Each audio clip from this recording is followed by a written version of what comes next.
Behind people that sleepwalk? No idea, they sleepwalk. Maybe they're possessed, maybe they're too sleepy, maybe they didn't get enough sleep. How could you limit what that answer would be, right? Because anytime you deal with sleep and dreams, it's 1,000 variables. That's why we don't believe in the dream state, we don't interested at all in dream state. Was it because you ate spicy foods? Was it because you were angry? Was it because you were overoccupied with a thought?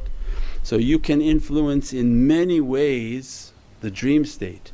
Now imagine a person who took something for sleep and is too sleepy but has to get up and they don't understand and they're moving around, or some people whom sleep very lightly and energy occupies them and they start moving around the house. So it can be many different variables.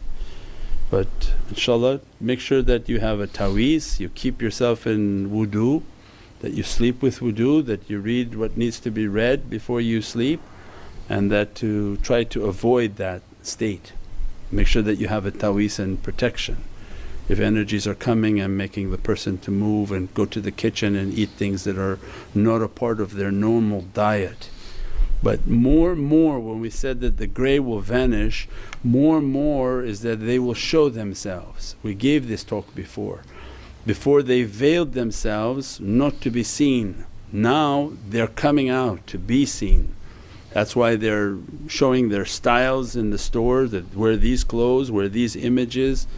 They're not hiding and they're coming out and saying who they are, what they believe, and they're going to expose themselves. As they expose themselves, people will lose their minds because they're not equipped to think that this dimension really existed, right? They made friends with devils they can't see. So I imagine these people whom have markings on their bodies when they begin to see, these markings will start to move all over them,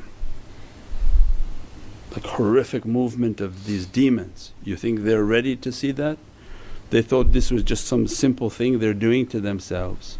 No, there's not anything simple with that. So they're not equipped now to understand the music they listen to brings these shaitans into their home.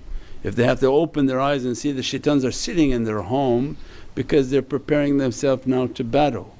We said the day would come when they show themselves, they're now prepared to battle if they show themselves, because that's their weakest state. As soon as they show themselves they can be killed. So they begin to show themselves, and this is the purpose of putting their agenda and destroying and contaminating the hearts of people. Why would you contaminate the hearts of the most powerful people? Who are the most powerful people? Who's mazloom? Right? Who has more power? Old man? No, he's filled with sins. Mazloom, they're closest to Allah. Their fight is against Allah. They want to anger Allah, so they hurt His youngest creations because they're innocent. So their battle is against Allah. That's why they're doing that. And if they can destroy these children young age, contaminate their heart, their energy, their belief system, well that's not going to be a spiritual soldier. So they have less to worry about because they're about to expose themselves. If they're going to expose themselves, it's not going to be to Rijalullah because they're scared to death of them. But if they can contaminate and destroy enough people, then they feel more comfortable in their exposure. So they have an agenda and their fight is against heavens and Allah, and they plan, and Allah's plan is already all encompassing, has already incorporated this plan inshaAllah.